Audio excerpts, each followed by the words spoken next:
Antes de começarmos, me diga, amigo, de onde você está assistindo esta noite? O primeiro degelo veio devagar naquele ano, como se o inverno tivesse ficado teimoso e decidido que as planícies lhe pertenciam sozinhas. A neve não derreteu de uma vez, ela cedeu em silêncio, transformando os campos em manchas brancas e marrons. A terra embaixo escorregadia e pesada de lama. O vento trazia aquela mistura estranha de cheiros, solo úmido, grama descongelando e o leve sabor metálico de chuva distante. Jasper Harland acordou com o som dele batendo nas tábuas soltas de sua varanda, o mesmo som que marcava os limites de sua vida há anos agora. Ele se sentou à mesa da cozinha, o café da manhã esfriando na xícara, o vapor agora subindo apenas levemente. Diante dele estava outra xícara, sempre servida, nunca tocada.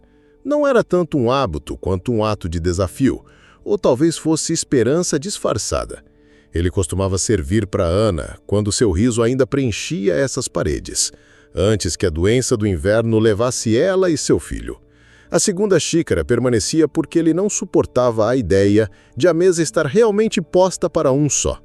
Lá fora, a pradaria se estendia sem fim, verde pálido em alguns lugares, marrom quebradiço em outros.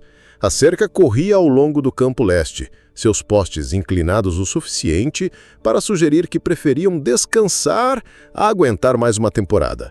Jasper tinha planejado consertá-los, mas, como a maioria das coisas ultimamente, a urgência havia desaparecido dele. Foi lá, no extremo perto do riacho, que ele os viu pela primeira vez. Duas pequenas formas, imóveis como pedras, suas silhuetas tremendo contra a luz pálida. A princípio, pensou que fossem filhotes de cervo procurando comida à beira da água. Ele quase voltou para o cileiro, mas algo na quietude o manteve ali mais tempo do que o senso comum exigiria. O vento mudou, trazendo um som tão fraco que ele quase perdeu. Uma tosse pequena e fraca, do tipo que vem quando não há mais nada dentro do corpo para forçá-la. Ele caminhou ao longo da cerca lentamente, suas botas afundando no chão macio. As formas se revelaram como duas crianças do outro lado do arame, seus rostos marcados pela fome e pelo frio. O menino, talvez com 5 anos, ficou meio passo à frente da menina, que não parecia ter mais que 7 anos. Suas roupas pendiam louças, gastas e remendadas, as bordas desfiadas por mais temporadas do que poderiam ter suportado. Os olhos do menino, escuros como água de riacho sob sombra, encontraram os de Jasper sem hesitar. Havia desafio ali, mas também a quietude de alguém que aprendera que movimentos bruscos poderiam trazer problemas. O olhar da menina ia de um para o outro, cauteloso, como se medisse a distância até a segurança. "Vocês comem." A voz de Jasper saiu mais baixa do que ele pretendia, mas as palavras mais pesadas. Nenhum dos dois falou. Em vez disso, o menino se moveu o suficiente para se colocar entre Jasper e a menina, sua mão roçando a dela, como para ancorá-la no lugar. Jasper pegou o meio pão que trouxera naquela manhã da sacola da cela. Não era muito, mas estava quente, ainda no forno, embrulhado em pano. Ele partiu um pedaço e o colocou no topo da cerca. Depois outro.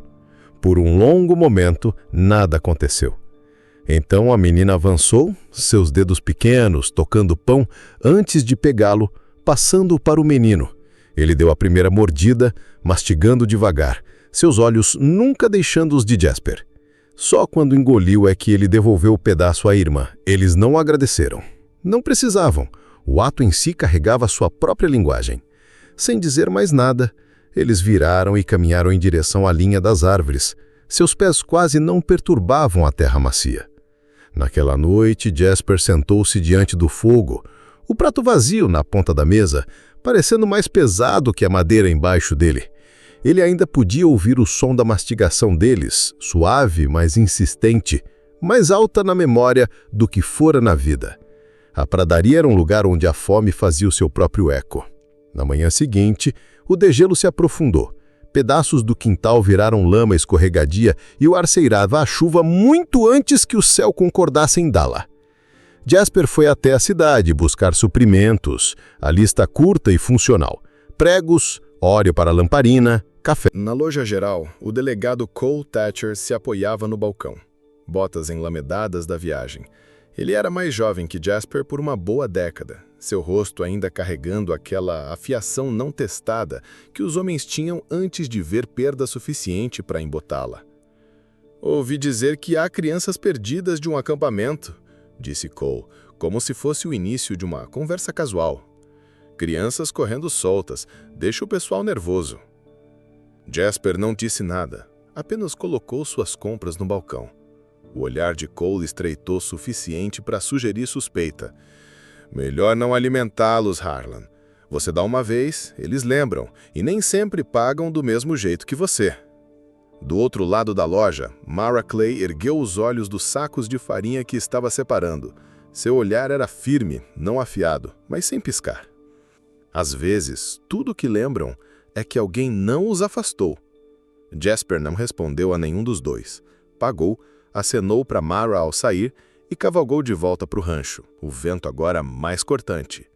Ele não queria pensar nas crianças de novo, mas a memória não ligava para suas preferências. A segunda vez que as viu, elas estavam na cerca, mas não se aproximaram.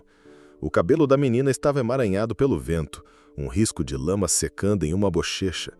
A neve começara a cair de novo, devagar no início, os flocos grossos e úmidos. Jasper desceu da varanda, pão e carne seca na mão. Caminhou até a cerca, colocou a comida no topo do arame e voltou para casa sem uma palavra. Da varanda, viu o menino empurrar o pão para a irmã primeiro. Ela pegou, mordendo delicadamente como se pudesse quebrar se não tivesse cuidado. Jasper sentiu algo mudar nele, não exatamente pena, mas reconhecimento. A fome não era só por comida. Na terceira manhã, o céu estava cinza pálido, do tipo que engole o horizonte. Saindo, ele congelou. Do outro lado do campo leste, estendendo-se até onde a cerca alcançava, havia uma linha de cavaleiros. 100, pelo menos, seus cavalos fumegando no frio, com a respiração subindo em nuvens. Os cavaleiros estavam imóveis, seus rostos imprescrutáveis, cada um carregando algo, embrulhos, cobertores, cestas. À frente, um homem desmontou, de ombros largos, cabelo amarrado com couro, olhos escuros mais firmes. Ele caminhou até ficar diante da cerca. "Tu dá pão", disse ele, em um inglês lento e cuidadoso, "para meus filhos." O menino e a menina saíram da linha, ficando ao lado dele. Seus rostos estavam limpos agora, suas roupas trocadas por vestes que cabiam. Os olhos da menina não tinham mais o cansaço de antes. Atrás de Jasper, um movimento chamou sua atenção. O delegado Cole, rifle em mãos, cavalgando rápido de um morro. "Afaste-se, Harlan. Você não sabe o que isso significa." Jasper não se moveu. O homem do outro lado da cerca, Running Bear, erguera o embrulho e o colocou no topo do arame. Dentro havia peles, miçangas e carne defumada. "Nós damos em troca. Damos respeito." O cavalo de Cole parou bruscamente. "Isso é uma armadilha. Você acha que presente significam paz?" Jasper virou-se, sua voz baixa, mas afiada. "Acho que significa que eles lembram quem não os afastou." O ar ficou tenso. Cada som, cascos de cavalo se movendo, couro rangendo, parecia amplificado. Então, Running Bear estendeu a mão sobre a cerca. Jasper apertou, o aperto firme, um vínculo mais sólido que qualquer palavra. Os cavaleiros viraram como um só, indo em direção ao horizonte, a neve engolindo seu rastro. O menino olhou para trás uma vez, só o suficiente para levantar a mão em um pequeno aceno. Naquela noite, Jasper sentou-se à mesa. Pela primeira vez em anos, a segunda xícara de café estava cheia. Se você alguma vez se encontrar com o suficiente para apenas um e alguém mais faminto que você aparecer, compartilha.